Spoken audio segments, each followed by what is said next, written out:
हिमाचल प्रदेश चुनाव के लिए कांग्रेस ने अपना घोषणा पत्र जारी कर दिया है। इसमें युवाओं, कर्मचारियों और पेंशनर्स के मुद्दे पर काम करने का दावा कांग्रेस ने किया है। आइए एक नजर डालते हैं कांग्रेस के हिमाचल प्रदेश घोषणा पत्र पर और देखते हैं किस वर्ग के लिए कांग्रेस ने कौन से दावे और वादे किए हैं। हिमाचल प्रदेश विधानसभा चुनाव का काउंटडाउन शुरू हो चुका है। प्रदेश की 68 विधानसभा सीटों पर केवल एक चरण में 12 नवंबर को वोट कास्टिंग होगी, वहीं 8 दिसंबर को नतीजों का ऐलान हो जाएगा। इससे पहले कांग्रेस के शिमला स्थित प्रदेश कार्यालय राजीव भवन में छत्तीसगढ़ के मुख्यमंत्री भूपेश बघेल, राज्यसभा सांसद राजीव शुक्ला और घोषणा पत्र कमेटी के अध्यक्ष धनीराम शांडिल्य, प्रदेश अध्यक्ष और सांसद प्रतिभा सिंह की मौजूदगी में कांग्रेस ने अपना जन घोषणा पत्र लॉन्च कर दिया है।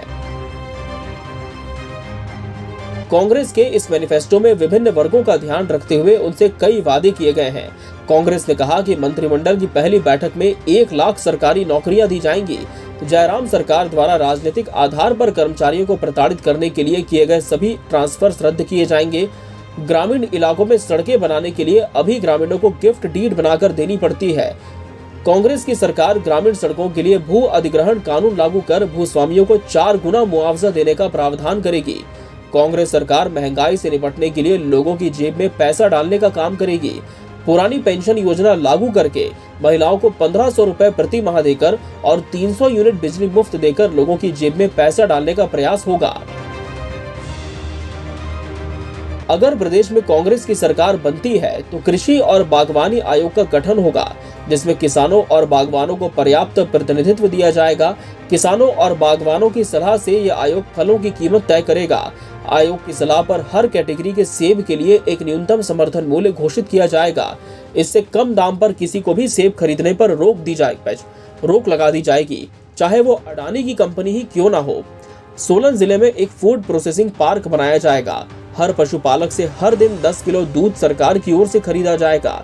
इससे पशुपालकों को प्रोत्साहन भी मिलेगा और आवारा पशुओं की समस्या भी कम होगी। पशुपालकों से 2 रुपए प्रति किलो की दर से गोबर खरीदा जाएगा। इस गोबर से वर्मी कंपोस्ट में बदलने के लिए पंचायत के स्तर पर व्यवस्था बनाई जाएगी। पशु चारा के लिए विशेष अनुदान मिलेगा। प्रति घर में 4 गायों तक की खरीदी पर सब्सिडी दी जाएगी। नई पर्यटन नीति बनाकर गांव में पर्यटन को बढ़ावा देने के लिए स्मार्ट विलेज परियोजना शुरू की जाएगी। इन गांव में पर्यटन की आधुनिक सुविधाएं विकसित होंगी। टैक्सी सेवाएं पर्यटन का अभिन्न अंग है और पिछले 5 सालों में टैक्सी चालकों की स्थिति दयनीय सी हो गई है।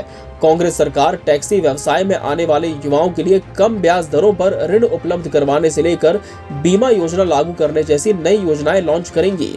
टैक्सी की परमिट की अवधि 10 की जगह 15 साल की जाएगी।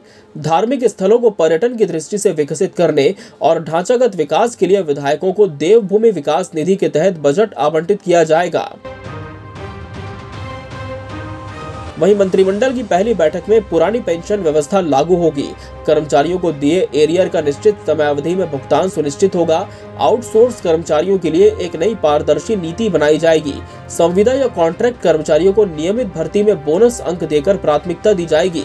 कर्मचारियों के वेतन भत्तों की बढ़ोतरी और पदोन्नति को समयबद्ध तरीके से लागू किया जाएगा। पुलिस की समस्त कॉन्ट्रैक्ट नियुक्तियां 8 साल की जगह 2 साल में नियमित की जाएंगी। कांग्रेस ने अपने जन घोषणा पत्र में पुलिस कर्मियों का भी ध्यान रखा है और ऐलान किया कि पुलिस कर्मियों को 13वें महीने का अतिरिक्त वेतन नए वेतनमान के आधार पर दिया जाएगा। पुलिस कर्मियों का राशन जो अभी केवल 27 रुपए प्रतिदिन का है, इसे बढ़ाकर पड़ोसी राज्यों के समकक्ष लाया जाएगा। विषम परिस्थितियों में पत्रकारों की सहायता के लिए जनसंपर्क विभाग में एक पत्रकार राहत कोष की स्थापना की जाएगी। इसमें स्वयं पत्रकार और उनके सगे संबंधियों को 2 लाख रुपए तक की सहायता मिलेगी। सेवानिवृत्त पत्रकारों के लिए एक पेंशन योजना लागू की जाएगी। तो कुल मिलाकर अपने घोषणा पत्र में कांग्रेस ने मनभावने वादों और दावों की एक लंबी फेहरिस्त पेश की है। पिछले विधानसभा चुनाव में हिमाचल प्रदेश की 68 में से 44 सीटें बीजेपी ने हासिल की थी। कांग्रेस को 21 सीटें मिली थी। वहीं सीपीआईएम की झोली में सिर्फ 1 सीट आई थी। बहरहाल देखना होगा कि इस चुनावी घोषणा पत्र का कितना लाभ कांग्रेस को आने वाले चुनाव में मिल पाता है। Bureau report, KBC news.